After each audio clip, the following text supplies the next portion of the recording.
Thought things went. Yeah, it was our first Saturday scrimmage situation, and really, with having the officials here, thought it was physical. Thought guys get some good things on both sides of the ball. Had some good moments. You had the chance to see some guys blocking effectively, and I thought we tackled pretty well when we went live. I thought that he's always got to catch the football. That's always, you have many guys that are affected by that.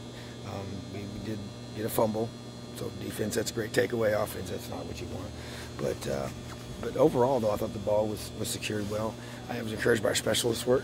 We did a good job with our PAT field goals and our punt team, with our protections on those, and the executing the field goals. So when you just kind of look at the big picture of it all, the film is what I'll be able to watch here soon and know exactly how we did. But first impressions were very positive. What are you looking for from Luke in the spring, but certainly next season? Luke Timian to me is leadership, and he and I have sat down, and he's such a good player for us. He makes so many plays and does everything so right. My challenge to him is now lead. Don't just be taking care of you. And he does a great job of taking care of Luke, which is step number one. But now, as a senior, I need him to pull guys with him. And he's kind of a quiet guy in some ways, but he's such a great example of doing the little things right. And he practices so hard, does everything right, that I got to have him pulling guys with him. And not just in his room. We're talking beyond the room, into the whole offense, and then ultimately to the whole team. So to me, that's the next step for him, is to really affect this team as a leader. Do you see him as maybe more of an outside receiver role? He can do both, and I think because he's a guy he's obviously been very effective as a slot, and does a great job of getting in and out of his breaks and getting open. But I just think that we really like for our guys to not be pigeonholed, where they got to have the skill set to do both. And we've got some receivers dinged up right now that aren't going live, and so we're going to put him out there and just get a chance to see what he can do. But he's obviously makes a lot of plays. Speaking of receivers, you mentioned Donovan Hale is someone you hope to have back before the end of spring ball. Where is he at right now? Well, right now he was out in full pads today and getting some reps and individual time and working. So it's just a progression to bring him along. To me, it's just whatever his knee can handle at this point. So we want to try and be as aggressive and yet cautious at the same time, if that makes sense. And I think that to me, I think it's a lot of him now getting confidence in his knee. So it's definitely healing. It's definitely doing better. And I just think that it was just encouraging to see him out here. He wasn't in pads prior to spring break, and now we got him back today. And we're just going to hopefully do more and more each practice. While you'd like to have him full go, how much has it helped? Giving other receivers some quality reps in his place? Yeah, that's always the case. When you have a guy like him that would be in there, and when he's not, then other guys are getting opportunities. We got just a guy like Jacoby who's young and just getting here, and you just want to continue to get as many guys. To me, the springtime is all about reps. Like even today's, everything was scripted for the most part, except for the opening drives. And you have a set number of plays you want to get. It's just reps. I just want to see reps. You want to get guys, playing football, with pads on, because you can only do it so many days in the spring. Can't do it at all in the summer. And really critical that we get as many reps as we can. Coach, quarterback, it looks like Mike is taking a step up to number 2. Mm-hmm. How is that? How is he progressing, and how is the group progressing? Yeah, I think that I was asked yesterday about his progress, and I said, well, I'll let you know tomorrow, after the scrimmage. And I think he continued to move forward, and make good decisions. And it's always hard, though, at this point. One of his strengths is his ability to move around, and it being in a blue jersey and having a quick whistle on him. That part is kind of neutralized a little bit. So you really don't get a chance to see all of that, but just it's the decision-making part and accuracy in the throws, and as we all know, the ball comes out of his hand pretty quick, and so I just think that I was encouraged by the way he played today. I have to go back and watch the film, but yeah, I think he's been worthy of that promotion, and we'll continue to press, and as all those guys, and Ben Payton, same thing. You just got to continue to make ourselves better. It's a critical position, and you're going to have you need multiple guys at that spot. I don't know if I've ever been through a season where one guy, starts every snap, plays every single game, and so we got to have that depth there for sure. So, but I was encouraged by the way he played today, and we'll go back and watch the film to see if that was confirmed. having Thomas Allen here, I mean, he's a guy in the mix to play. How do you kind of balance the father-son aspect, as well as getting him in the mix to actually? Yeah, it's interesting, because I was on the other end of it. I played for my dad, and the butt chewings from your dad at practice is different, and so. But like I said, I know how it feels, and the challenge is this: you find yourself being so hard on him. And that's where I was told by several guys, don't be your son's position coach. That is almost an impossible thing to do. But I'm a linebacker guy, so it's the first place where my eyes go. So I'm not his position coach, which is good, but I'm also I think I think you have to learn, because as I shared with him before spring started, he was on the scout team, so there was really none of that, and so I'm never down there with him, being involved in the defense, and so but now he's in the middle of stuff. And so learning how to take that criticism from your dad, and you'll notice I feel he calls me Coach, Coach Allen. And but obviously he'll always be my son, But the key is this, he knows that he's got to earn it. He's got to earn it, and he may have to earn it just like I had to earn it above and beyond what, when I was a kid, and my dad made it that way, and that's okay. And I think that's a part of it. And but at the same time, I want to be fair, so he's just got to, But I think if you've never done it, it's you just don't understand how different it really is. But it's also very special, and to have him here with us is a neat thing, and just to be able to, as we've said in the past, either you're with him all the time if he's here, and if he wasn't here, you'd never see him. So you got one extreme or the other, and so we're a close family, and so we're thrilled and very blessed to have this opportunity for sure. But I'm gonna be all over his tail. You guys at safety other than Jonathan Crawford, Ryan, and Joe to be able to go over there and Caleb Bryant. What have you seen from those guys so far? I tell you, it's a very young and athletic group. I love how we move. I think we got some really good tacklers. Jawan and Fitzy are two really good tacklers, two really physical players. Jonah's learning how to play the position. He played it in high school. I hadn't played it here, but I see a lot of potential. I do. He's long and athletic, and he can run, and he's physical. And so to me, that's a great combination. And Khalil is a guy that hasn't played much, but he's still young in his experience.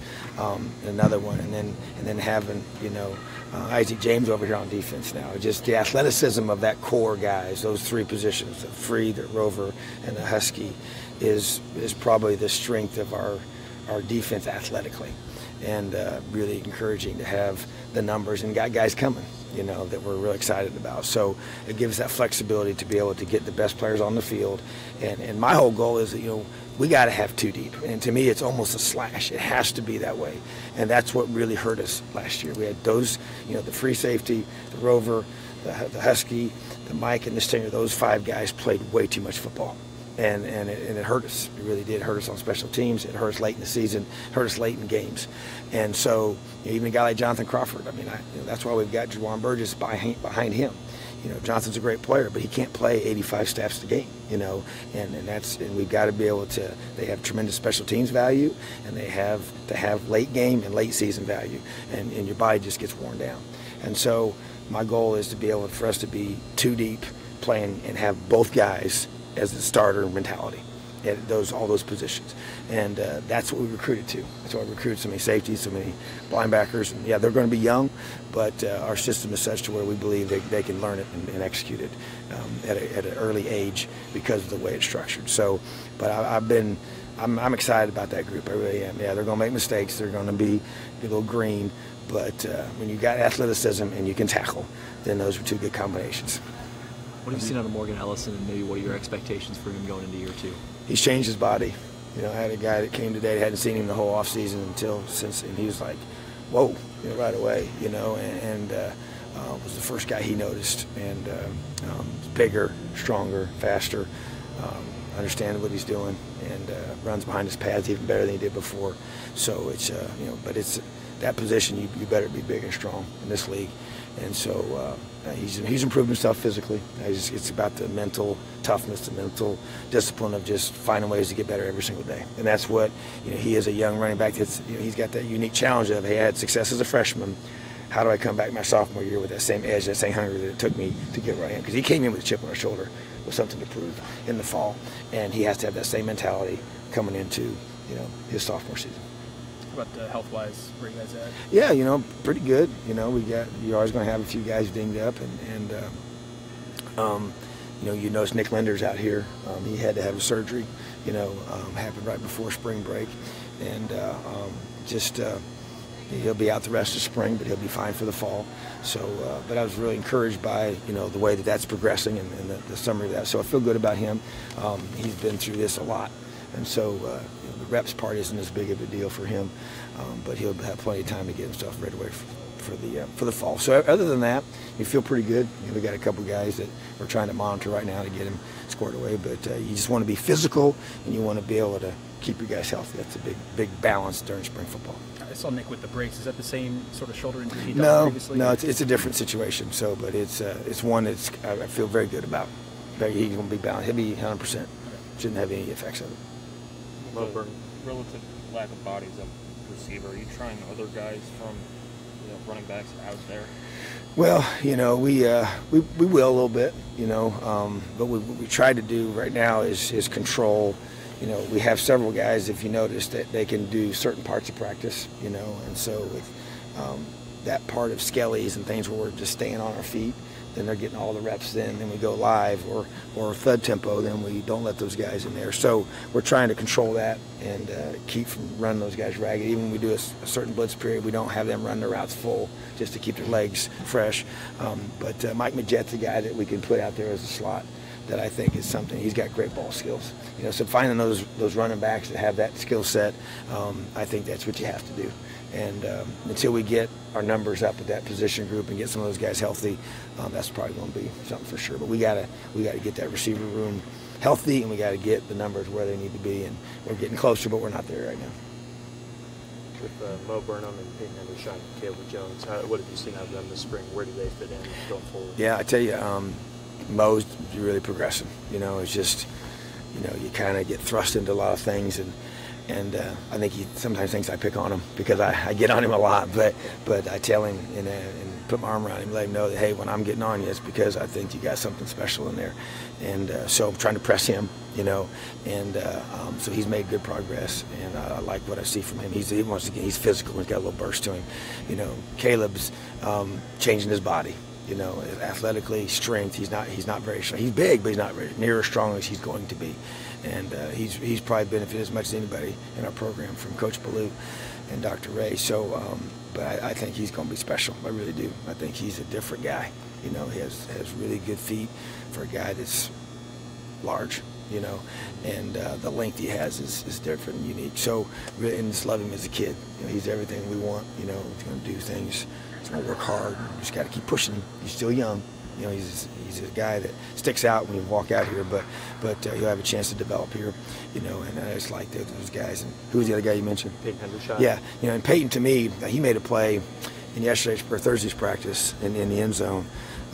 You just saw everything that we saw out of high school, the length, the athleticism. He was such a really good basketball player, and so explosive, and he's getting bigger and stronger.